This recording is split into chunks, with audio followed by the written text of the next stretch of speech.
भोला नाम का एक गरीब किसान था। भोला के रिया और मोटू नाम के दो बच्चे थे। इसलिए भोला अपने घर परिवार के खर्चे चलाने के लिए वह गांव में लोगों को खेतों में काम करता था। भोला जब भी खेतों से काम करके और घर पर वापस लौटता था, वह घर में जैसे ही जाता वह बहुत ज़्यादा थका हुआ था, लेकिन फिर भी वह अपनी बेटी रिया को आवाज़ लगाता था, अरे बेटा रिया, कहाँ हो? देखो तेरे पापा तेरे लिए क्या लाए हैं। तभी वहाँ पर रिया जब अपने पिता की आवाज़ सुनती है तो उसके पास दौड़े दौड़े आती थी। और जब वहाँ पर आकर रिया पूछती थी, क्या है पापा, आपने मुझे बुलाया क्या? तभी भोला उससे कहता था, देख बेटा मैं तेरे लिए क्या लाया हूँ। और फिर इसके बाद भोला अपनी जेब से कुछ सिक्कों निकाल कर और अपनी बेटी रिया को देता है और कहता है, जा बेटा रिया, तुम अपने पास इसे रख लो।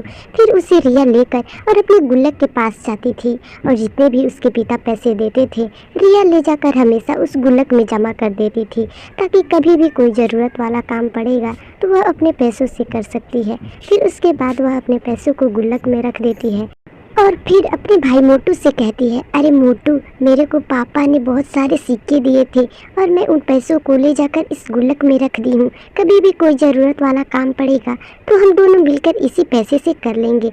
ऐसे ही एक दिन रात का समय हो जाता है और मोहन अपने खेतों में काम ही कर रहा था और काम करते करते वो बहुत ज़्यादा थक गया था। और धीरे धीरे करके शाम का जब समय होता है तब अपने घर पर वापस लौटता है। मोहन बहुत ही ज़्यादा थका हुआ था, इसलिए वह घर में जाते ही अपनी बेटी को आवाज़ भी नहीं लगाता है और वह बहुत ज़्यादा थका हुआ था, इसलिए जाकर अपने बेडरूम में सो जाता है। तभी उसके बच्चे उसकी आवाज़ नहीं सुनकर और उसके पास दौड़े दौड़े आते हैं और रिया उसे आवाज़ लगाने लगती है, अरे पिताजी, आपको क्या हुआ है?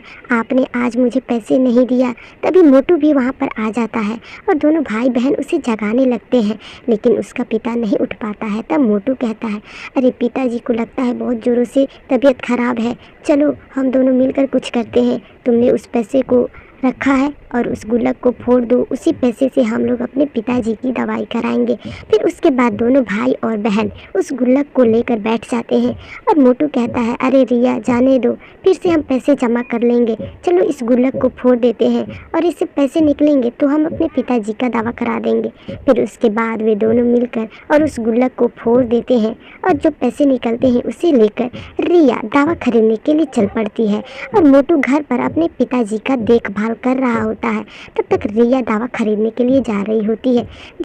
तभी उसके रास्ते में एक चुड़ैल आ जाती है और वह चुड़ैल उसके गुल्लक को देखकर बहुत ज़्यादा खुश हो जाती है और कहती है, अरे वाह, मुझे तो एक गुल्लक पैसे मिल गए। और फिर उस पैसे को छीन लेती है और रिया को वहाँ पर मार डालती है।